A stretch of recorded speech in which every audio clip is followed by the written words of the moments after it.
এখন যাচ্ছি বিয়ে বাড়িতে। এই যে দেখো রেডি হয়েছি, অন্ধকার, কারেন্ট সেই গেছে দুপুরবেলা আর আসেনি। তো এখন দেখো টর্চ লাইট জ্বালিয়ে, এই যে টর্চ লাইট জ্বালিয়ে রেডি হয়েছি। শুধু আমি না, আমরা সবাই মোটামুটি রেডি হয়েছে আর এইভাবে করেই যাবো। গুড ইভিনিং বন্ধুরা, এখন থেকে আমি ভিডিওটা স্টার্ট করছি। দেখো এখন হালকা হালকা অন্ধকার হয়ে গেছে। আজকে একটা ননদের বিয়ে আছে আর বিয়েতে যাব, মাসি শাশুড়ির মেয়ের। তা সকালবেলায় যেতে বলেছিল, সকাল থেকে বৃষ্টি মিষ্টি হচ্ছে আর যেতে পারি না। আর এখন দেখো কেমন বৃষ্টি হচ্ছে সেটাই তোমাদেরকে দেখাই। দেখো সারাটা দিন আজকে এরকম বৃষ্টি হচ্ছে, কিন্তু দেখো তারা তো আয়োজন করেইছে, তাদের বাড়িতে না গেলে তারাও খারাপ মনে করবে। আর মাসি শাশুড়ির বাড়িটা হচ্ছে বেশি দূরে নয়, আমাদের পাশের গ্রামেই, অল্প একটু যেতে হবে। আমার মেয়েকে যে স্কুলে নিয়ে যায় যেখানে, তার পাশেই হচ্ছে আমার মাসি শাশুড়ির বাড়ি। তাহলে বেশি দূরেই নেই, কাছেই। কিন্তু যে যাব, সারাদিনে যেতে বলেছিল, কিন্তু সারাদিনে সেইভাবে যেতে পারি না। কালো অন্ধকার করে মেঘ করে এসেছে, কি অবস্থা কি বলো তো। তারপরে মোটামুটি আমরা দেখছি একটু থামলেই বেরোবো। তা দেখো ফাইনালি দেখো রেডি হচ্ছি অন্ধকারে মধ্যে সেজে গুজে। তা এই বৃষ্টি কাদার মধ্যে ভেবেছিলাম অন্য একটা শাড়ি পরবো, সুন্দর করে একটু সাজবো। একটা ননদের বিয়ে পেয়েছি অনেক দিন পরে, কিন্তু দেখো তার হলো না। এই নর্মালি একটা শাড়ি পরে নিলাম। আর এই ব্লাউজটা কিছুদিন আগে কিনেছিলাম, ব্লাউজটা কেমন লাগছে তোমরা জানিও। আর এই দেখো টর্চ লাইট জ্বালিয়েই সেজে গুজে রেডি হয়ে গেলাম। আমাকে কেমন লাগছে তোমরা কমেন্টে প্লিজ জানিও। এই বৃষ্টির কাদার মধ্যে আর বেশি সুন্দর করে সাজলাম না, নর্মালি সাজলাম। আর আমার যা, তারপরে জায়ের মেয়েটে সবাই মিলে কেমন সেজেছে তোমাদেরকে দেখাই। এরকম আমার যা, আমার মেয়ে আর একটা জায়ের দিদির মেয়ে, এরা সবাই সেজে গুজে বসে রয়েছে অন্ধকারের মধ্যে। সবাই টর্চ লাইট, কেউ ফোনের লাইট এইভাবে জ্বালিয়ে আমরা সবাই সেজেছি খুবই কষ্টের মধ্যে। আর এই যে দেখো আমার জায়ের দিদি, তো সবাই এরকম অনেক কষ্টের মধ্যে সাজুগুজু করে রেডি হয়েছি, যাবো বিয়েবাড়ি। তো ফাইনালি এখন একটু বৃষ্টি থেমেছে, তা আমরা বিয়েবাড়ির উদ্দেশ্যে বেরিয়ে পড়েছি, আর হেঁটে হেঁটে চলেও এসেছি। দেখো কি অবস্থা। আর দেখো আমরা যদি এই বিয়েতে না আসতাম তাহলে মাসি শাশুড়ি কষ্ট পেত, আর এই বোনটাও কষ্ট পেত। তো দেখো ফাইনালি চলে আসলাম। আর এদিকে আমি তোমাদেরকে মোটামুটি যতটা পারছি দেখো, মানুষজন আর সেইভাবে আনন্দ কেউ করতে পারছে না। আর এই দেখো যে কি অবস্থা, এদিকে বরের গাড়িও এই বৃষ্টিটা থেমেছে বলে বরের গাড়িও ঢুকেছে, আর আমরাও এসে গেছি। তা আমরা দেখো ইট পাতিয়ে দিয়েছি, এতটাই অবস্থা খারাপ হয়ে গেছে কি বলবো বন্ধুরা। ইট পাতিয়ে দিয়েছি আর আমরা ধীরে সুস্থে আস্তে আস্তে এক একজন করে আমরা ভিতরে যাচ্ছি। আমার মেয়েকে দেখো হালকা হালকা হাওয়া হচ্ছে বলে, আর আমাদের দিকটাতে একটু হাওয়া হয় বলে আমি একটু মেয়েকে হাইনেট পরিয়ে দিয়েছি, পাতলা হাইনেট, তাহলে অতটা ঠান্ডা লাগবে না। মেয়েকে হচ্ছে মা একটু ঠান্ডা লাগছে, আর জিন্স পরিয়েছি। আর টাক হয়েছে তো এখন ওই নর্মাল সাজেই ঠিক আছে। তা দেখো আস্তে আস্তে পুরোটা সরু গলির মধ্যে হচ্ছে মাসিমণির বাড়ি। তা সেই মাসিমণির বাড়ি অবধি আমরা যাচ্ছি আস্তে আস্তে, ইট দিয়ে পা দিয়ে দিয়ে। কেউ সবাই সাবধানেই যাচ্ছে যাতে পড়ে না যায়। এই দেখো সরু গলির মধ্যে গিয়ে তারপরে মাসি শাশুড়ির বাড়ি। তাই দেখো বাজনা টাজনা সব কিছু রেডি। তারপরে দেখো সবাই আনন্দ করবে বলে এদিকে বাজনা করেছিল, এদিকে বক্স, মানে সবাই খুব এনজয় করবে বলে, কিন্তু কেউই সেইভাবে করতে পারলো না।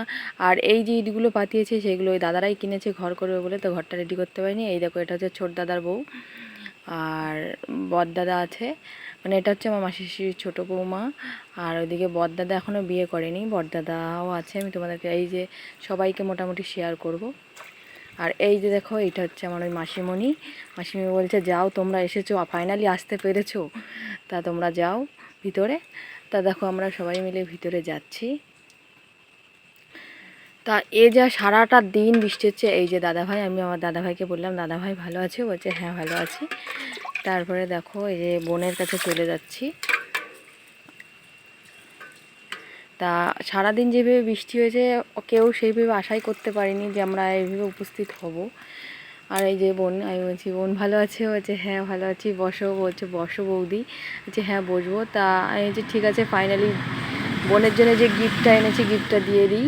তা বোনের জন্য দেখো একটা গিফট নিয়ে এসেছি, বোনকে দিয়ে দিলাম। বোন রেখে বলছে বৌদি বসো। তাই যে দাঁড়াও তুমি আমার দিকে তাকাও, আমি তোমাকে একটু সেলফি তুলি। তো সেলফি ক্যামেরায় আমি একটু ভিডিও করে নিলাম।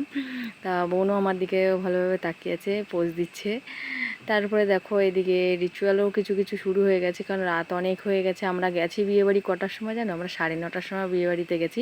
মানে অবশেষে 9:30টার সময় বৃষ্টিটা থেমেছে, তাই আমরা যেতে পেরেছি, না হলে পারতাম না। এদিকে দেখো বোন সেই ভিডিও শ্যুটমুট করবে কিছু, কিন্তু সেগুলো সব ঠিকঠাকভাবে করতে পারিনি। বোনও বলছে আমি এতক্ষণ ঘরে ছিলাম। আর যে জায়গাটায় যে প্যান্ডেলের যে জায়গাটা, সেই জায়গাটাও কাদা কাদা একদম নরম মাটি মাটি হয়ে গেছে। তার মধ্যেও কিছু কাঠের গুঁড়ো টুড়ো দিয়ে তারপরে এই পজিশনটা ভালো করা হয়েছে। তা এইদিকে দেখো আমরা আবার বেরিয়ে পড়লাম। বর এসে গেছে, নন্দা জামাই এসে গেছে। বরকে সবাই আহ্বান করে ভিতরে নেওয়া হচ্ছে, কিন্তু ওই সরু গলির মধ্যে সেইভাবে বেশি লোক যাওয়া যাবে না, তাই অল্প লোকের মধ্যেই বরকে ছেড়ে দিতে হবে যাতে বর জ্বলে যায়। আর গেট ধরাধরি কোনো কিছু হবে না সেভাবে। আর এইদিকে দেখো এই যে নিট বরকেও তোমাদের দেখিয়ে দিলাম। বরকে এই যে ধরে নিয়ে যাচ্ছে ছোট, মানে ওই জাটা, মানে আমার দিদিভাই। আর এদিকে দেখো মানে নন্দা জামাইকে নিয়ে যাচ্ছে।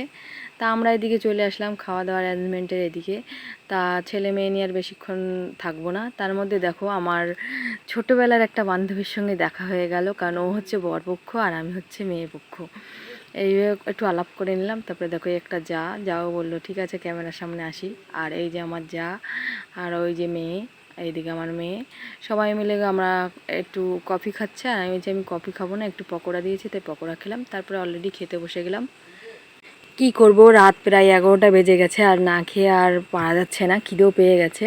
তা দেখো মেয়েটে নিয়ে সবাইকে নিয়ে খেতে বসে গেছি। আর খাওয়া দাওয়া করে নিয়ে আমরা আর বেশিক্ষণে কাদার মধ্যে দাঁড়াবো না, আমরা বাড়িতে চলে যাব। আনন্দ আর কিছু হলো না। ভেবেছিলাম সন্ধ্যের আগে আসবো, এসে সারাটা বিয়ে মজা মজা করব, কিন্তু আর সে মজা করতে পারলাম না। তারপরে দেখো তোমাদের কাছে মেনুটা শেয়ার করে দিলাম। আর বোনের নাম হচ্ছে বুলটি, আর যে নন্দা জামাই হচ্ছে, নন্দা জামাইয়ের নাম হচ্ছে রাজেশ।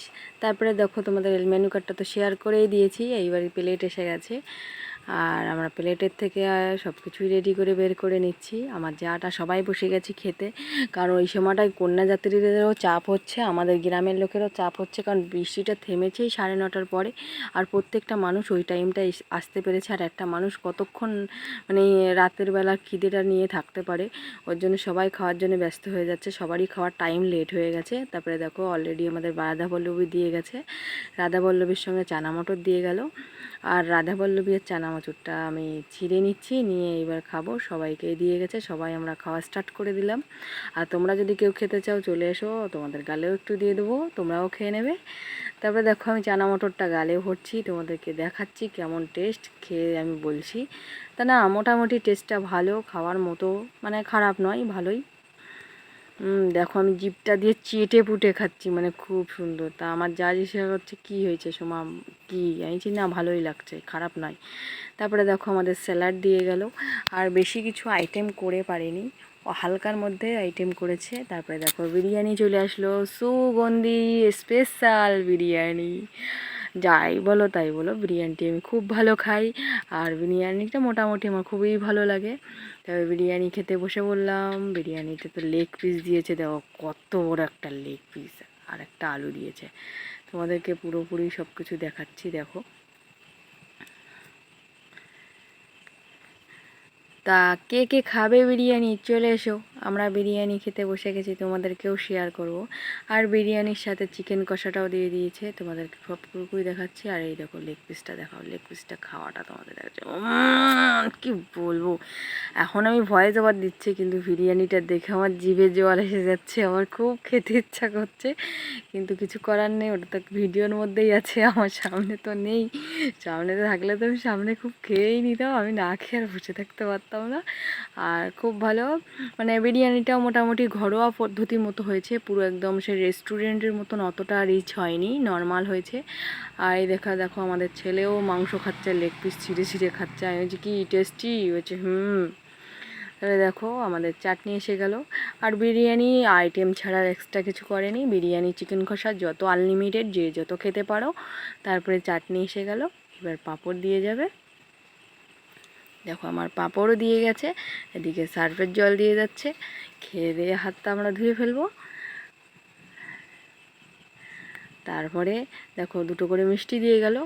মিষ্টিও আনলিমিটেড এসেছিলো, কিন্তু আমি আনলিমিটেড মিষ্টি নিইনি, কারণ আমার আনলিমিটেড মিষ্টি ভালো লাগে না, কারণ আমি মিষ্টি খুব কম খাই। তারটা মিষ্টি খেলাম, তোমাদেরকে শেয়ার করলাম যে এইভাবে করে আমি মিষ্টিটা পুরো গালে ভরে দিলাম। তারপরে দেখো কর্নেটো আইসক্রিম এসে গেছে, আইসক্রিমটা নেব, নিয়ে আমরা আস্তে আস্তে হাত টাত ধুয়ে উঠে চলে যাব। সাথে হাজমোলা ক্যান্ডিটাও দিয়েছে, এটা আর বলা যাবে না। লাস্টে ধন্যবাদও দিয়ে দিয়েছে, ধন্যবাদটাও আমরা নিয়ে নেব। নিয়ে এই যে হজমোলা ক্যান্ডি দিয়ে দিয়েছে, আর এই যে খেয়ে আমি আবার দেখছি আমার লিপস্টিকটা উঠে গেছে কিনা। খেলাম তো এত মানে কবজি ডুবিয়ে খেলাম, তো লিপস্টিকটা আছে কিনা তাই দেখছিলাম। তারপরে দেখো হাত ধুয়ে উঠে আসলাম, আর আইসক্রিমটা এসে বাইরে এসে খুব চাটাচাটি করে খাচ্ছিলাম, খুবই ভালো লাগছিলো। তা ওইদিকে আমার জায়ের দিদির মেয়ে আমার বলছে, মাসি তুমি আমার দিকে ক্যামেরা অন করো, আমি একটু খাওয়া দেখাই। আমার মেয়েও বলছে, মা আমার দিকেও ক্যামেরাটা অন করো, আমি একটু আইসক্রিমটা খাওয়া দেখাই। তারপরে ফাইনালি আমরা সবাই মিলেই সুন্দর করে আইসক্রিমটাকে চেটে চেটে খাওয়া আমি তোমাদের কাছে শেয়ার করছি। তো ওই দিক থেকে লাইটটা অন্যরকম দেখা যাচ্ছে বলে আরেকদিকে আমি একটু ক্যামেরাটা ঘুরে গেলাম। তা মোটামুটি এর মধ্যেই ভালোভাবেই বিয়েটা হচ্ছে। তারপরে দেখো আমি এইদিকে আবার একটু খাওয়া দাওয়ার পরে দেখতে আসলাম যে বিয়ের রিচুয়াল কত দূর। তো এইদিকে বিয়ের রিচুয়াল শুরু হয়ে গেছে। আমার ননদ নন্দা জামাইয়ের মুখটা ঢাকা আছে, ননদ চারিদিক থেকে ঘুরে ঘুরে পায়ে ফুল দিচ্ছে। আর এই ধরনের রিচুয়ালস কার মধ্যে আছে প্লিজ কমেন্টে জানাবে। আমাদের মধ্যে এই রিচুয়ালটা আছে, আর তোমাদের মধ্যেও যদি কারোর মধ্যে থাকে তা প্লিজ কমেন্টে জানাবে। আর বোনকে না সত্যি কথা বলতে বনুকে আজকে খুব সুন্দর দেখাচ্ছিল, খুব সুন্দর অপূর্ব লাগছিল। যে সাজিয়েছে সাজানোটা খুব সুন্দর হয়েছে, ওর জন্য বনুকে খুব সুন্দর লাগছিল। তারপরে দেখো যে পা ধুয়ে ভালো করে পায়ে একটা একটা করে ফুল গুজে দিচ্ছে, আর তারপরে আবার ঘুরছে। এইভাবে করে 7 পা ঘুরছে বনু। আর ক্যামেরাম্যানরাও বলছে ঠিক আছে আস্তে আস্তে ঘোরো, আর একটা একটা করে পোজ দাও। আর যে জায়গাটা ওই যে বনু দাঁড়িয়ে ঘুরছে সেই জায়গাটাও না পুরো কাদা কাদা নরম নরম ছিল, সেই জায়গাটাতে একটু কাঠের গুঁড়ো টুড়ো দিয়ে তারপরে মোটামুটি এখন হাঁটার পর্যায়ে করা গেছে। তারপরে দেখো ঝাড়বাতিটা তোমাদের দেখিয়ে দিলাম, তখন তো শেয়ার করতে পারিনি। আর এইদিকে দেখো আমি দুটো একটা সেলফি তুলে নিচ্ছি। আর তোমাদের কাছে একটা কথা শেয়ার করি, যেটা হচ্ছে কারেন্ট ছিল না, এখন ফাইনালি কারেন্ট এসেছে, বাড়িতে চলে এসেছি। হ্যালো বন্ধুরা, হ্যাঁ শেষমেশ বিয়ে বাড়ি যেতে পারলাম, খেতে পারলাম, ঘুরতে পারলাম, চলে আসলাম। সব জায়গায় কাদা কাদা, নাচানাচি গান হয় করতে পারিনি, কারণ সব জায়গায় কাদা কাদা। ঠিক আছে, বাড়িতে এসে গেছি, এরকম ওকে শুয়ে দিয়েছি, বিছানা রেডি। এবার আমরাও শুয়ে পড়বো। এখন রাত প্রায় 12টা বাজে, কারণ 9টার সময় বিয়ে, 9:30টার সময় বিয়ে বাড়িতে বেরিয়েছি। আর বেশি দূরে ছিল না, কাছেই। আমার মেয়েকে যেখানে স্কুলে দিতে যায় তার পাশেই। আর তোমাদের তো দেখিয়েছি আমার মেয়ের স্কুলটা কোন জায়গায়। তা ঠিক আছে বন্ধুরা, আমার ভিডিও যদি ভালো লাগে please like comment share and subscribe করে দেবে। দেখাচ্ছে নতুনত্ব আবার একটা ভিডিও নিয়ে। Tata, bye bye, good night, সবাই ভালো থাকবে, সুস্থ থাকবে, বাই বাই।